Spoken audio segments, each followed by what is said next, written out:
Right, folks. So we are going on with the interview with Professor Kefa Otiso, and we are still on Diaspora Scholars TV, remember? Yeah. But we are talking about the history of the Kenya Scholars and Studies Association. Yes. Tell us a little bit about that, Kefa. Which places have you held this conference? I know this year is going to be in Atlanta, Yes. September 5th to 6th, Yeah. Georgia State University. Yeah. Be there. Yeah. So tell us. Yeah. The first 10 years, the conference was held here at Bowling Green State University. From 2007 to pretty much around 2009, if not 10. And then we went to Alabama, at the University of North Alabama in Florence, Alabama, because by then the then Secretary, Professor Francis Koti, was teaching there. So we met there for 2 years.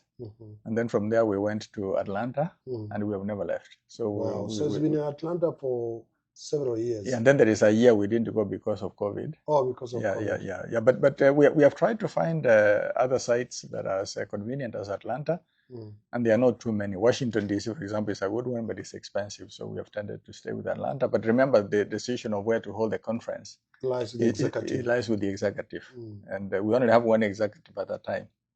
Okay. Okay, interesting. Yeah. I remember, one of the conferences I attended, one of the chief guests was the late Professor Ngugi Adhiongo, may his soul rest in peace. Yeah. And, it was a very vibrant, meeting. And tell us, which are the other guests you have ever had in previous years? Yeah, Ngugi came last year, but in previous years, actually, some of the main ones, we have always had the Kenyan ambassador to the US, wherever they happen to be. They have always been here. But some of the more prominent ones we have had is actually the first conference we had Dr. Jendai Fraser, who at the time was serving as the Assistant Secretary of State for African Affairs. Jendai Fraser, she's a powerhouse. Very fast conference. And by the way, I would argue... In Atlanta or here? Here in Bowling Green. She came here? Yeah, the very first one. And I'm sure she gave you a lot of energy. They gave you people a lot of energy to move on. And I think her coming helped to institutionalize the association. Oh. Because it actually got all the people we wanted to have in the same room together. So, for example, I don't think, for example, it got the attention of the ambassador, and then from then on, they have always been here, and of course, it was high profile enough that maybe people who may not have wanted to attended, and it gave the conference momentum to go forward. Since then, we have had other people like Dr. Shireen Obare, who is a high-ranking executive at a university in North.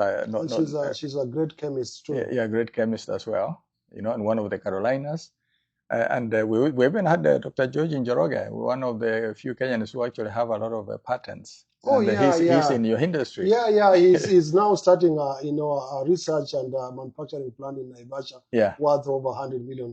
Yeah, and we've had Professor Makau Mutua, who is now one of the advisors of President Ruto.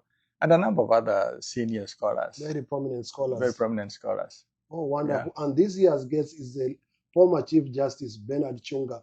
He'll be at the conference in Atlanta, 5th and 6th of September this year, 2025. Wonderful. Yeah. Excellent. Now, again, I wanted to also ask you, what do you think is the future of where you want KESSA to be?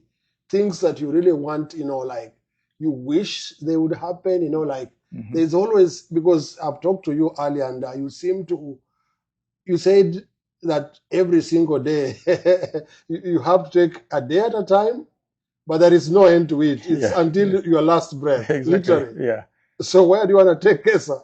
No, first of all, KESSA is a membership organization. Yeah. We were only privileged to be the founding members. So where the future of KESSA, remember, we have a mission and a vision for the organization that are clearly defined in the Constitution. I think, to me, what is going to change is the scale and the way in which it achieves its objectives. Otherwise, I don't see it not continuing to serve a purpose, because we have a lot more young people now joining academia. We have a lot more graduate students than we used to have. We have a lot more professors Kenyan professors that are in the American Academy. And by the way, the association has contributed quite a bit to the creation of that particular group of people. Because remember, even some of the first students that attended our meetings have actually become professors Yeah, already. they are now professors. And they themselves are producing the next crop of scholars. So it's to me, it is a self-propelling, self-perpetuating organization. The only thing that I see changing going down the road is maybe ways of doing the conference, for example, incorporating online presentations and the like. But as long as Kenyan scholars are there, the association is relevant, and how future generations of the association decide to manage it, that is up to them. Our contribution is that we were privileged to to create it, and we're happy that it has its own wings now.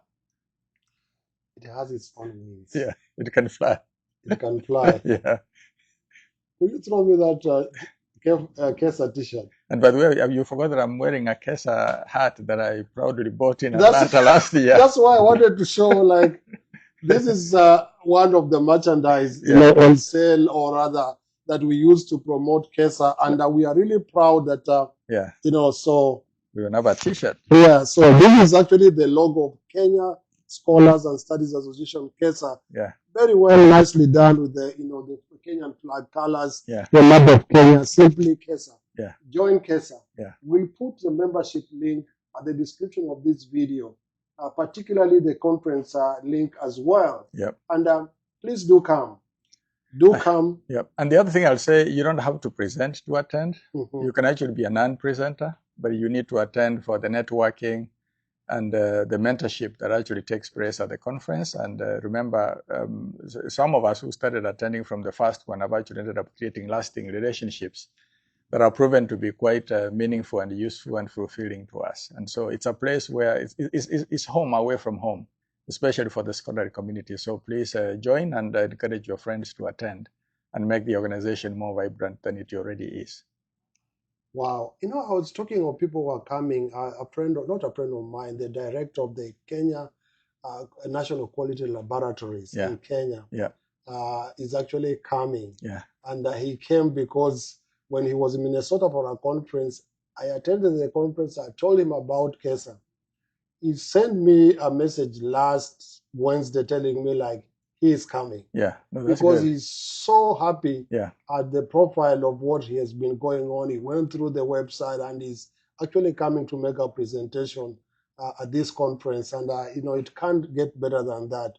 People come from Kenya as well. And I think what you're exemplifying is what we've always known in the organization. The best marketers for the organization are actually our members. It is word of mouth advertising.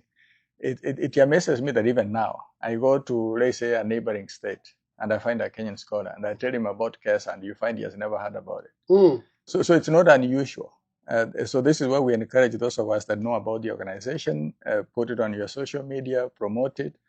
And by the way, from Kenya, even we've always actually had very good attendance from the Ministry of Education. Yeah. So believe it or not, the organization has actually had an impact. Last year, we had the Education Committee of Parliament. We had representation. A member of Parliament was here. And then this year, I know that the officials from the higher education, department of the Ministry of Education are coming.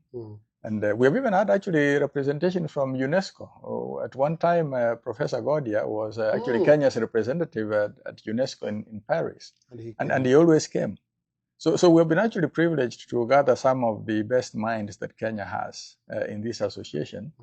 And I encourage all of us to keep building it. And this is one of the places where we debate ideas and discuss ideas that actually can make a difference in the country. So for those of you that are looking for a way to make a difference in life, join the organization, debate with your fellow scholars, sharpen your skills, sharpen your research, sharpen your way of thinking, and be inspired to make a difference.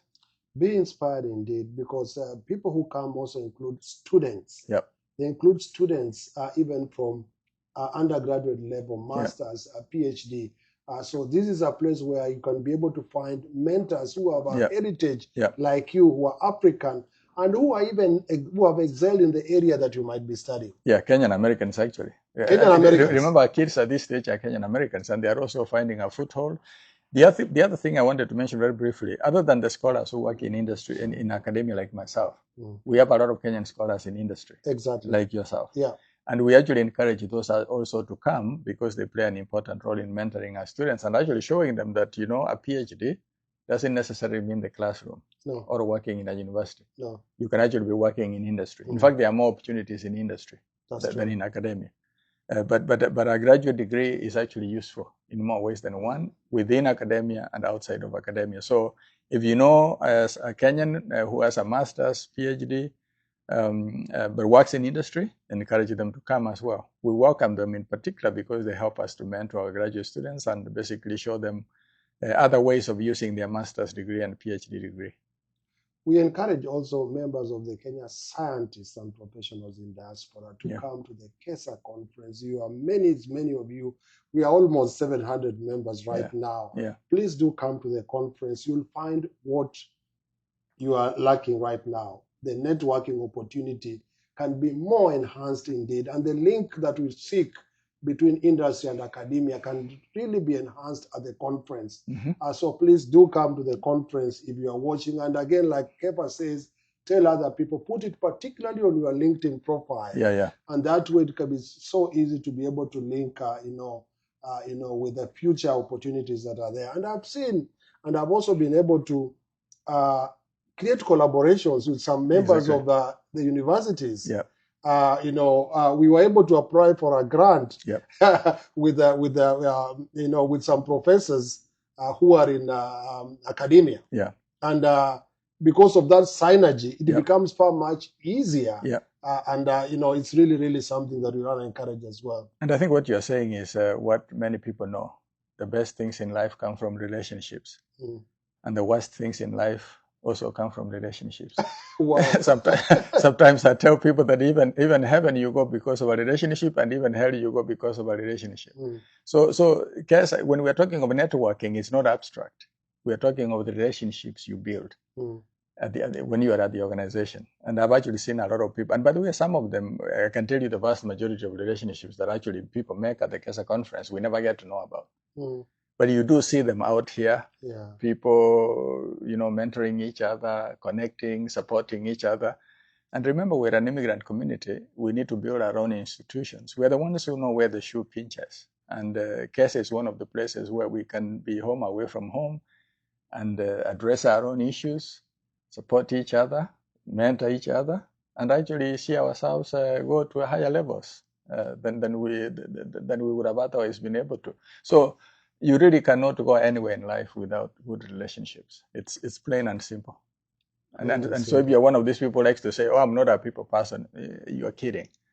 You can't go anywhere in life without strong relationships. Strong relationships indeed. And at that conference, I read it as one meeting where you'll have the most schooled Kenyans at a single point, at a single point in time is at the KESSA conference. And if you go by statistics, he does lots of statistics. I know it's only 2% of the US population with PhDs. What about in Africa? What about in Kenya? So actually we are talking about the cream de la cream in academia at that conference. Yes, it is. There is no idea that cannot be expanded on. There is no problem that cannot have a solution. No, I think what you're getting at is what sometimes we have put in the pamphlets, that the KESSA conferences are some of the largest gatherings of Kenyan academics and scholars anywhere. These are some of the sharpest people you can find. And why wouldn't you want to be in the midst? That is true. The first time I came, I've never left. I got so excited. In fact, I probably speak a lot about KESSA than any other organization these days. But what I wanted also to say is that I always look forward to those social meetings. Exactly. That's where the conference presentations. So as I told you, that at the end of the day, it's the networking.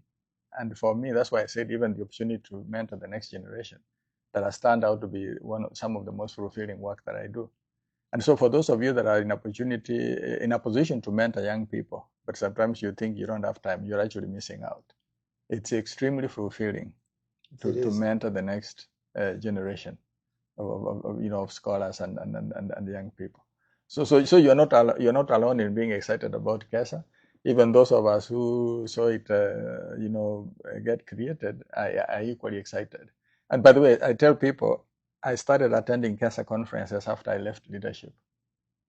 Because when you're organizing, you're busy running around. Yeah, that's true. Yeah, I hear you. Yeah, and the last thing perhaps I can say agree. here, the last thing I can say very quickly, please, if you're also in a position to offer your service in leadership of the organization, remember it's a volunteer organization. It is not particular people who get to lead it. You too can actually bring your skills to bear in leading the organization and volunteering in other capacities to make it a better and stronger organization than it already is. And that's why we do this also, folks. We volunteer by going to places. We go all over the U.S. Again, we keep saying by road, by air, by bus. We walk. Somebody told us to cycle next time. We'll be cycling to go to every school to meet scholars like Professor Kefa Otiso. He's been here 25 years in academia. Could you believe it? Are you even 25 years old? My cameraman tells me to not speak much because maybe his age is close to that. But keep watching because we'll keep on doing more and more interviews. I know Kefa's story is long. Some of you told me go find KESSA. I mean Kefa of KESSA. Go find Kefa of KESSA. Some of them only know your single name, Kefa of KESSA. So here he is. We'll put a link on this video. You can write directly to him. And also we can be able to write to us, and we can be able also to help you link you to other students who are right here at Bowling Green State University. Thank you so much. Thank you. Bwana. Na huku tuambie unatoka wapi? Huyu ni Mogaka. Where were you born, by the way? I'm born in Kisii County, but now from Nyamira County. Oh, that time it used to be. It used to be one. Everything that Kefa says, he says it in geographical and historical terms. That it used to be Kisii, but now it's Nyamira County. No, I was born in what is now Kisii County. But now it's called but I live in Nyamira County. Asante sana. Thank you very much.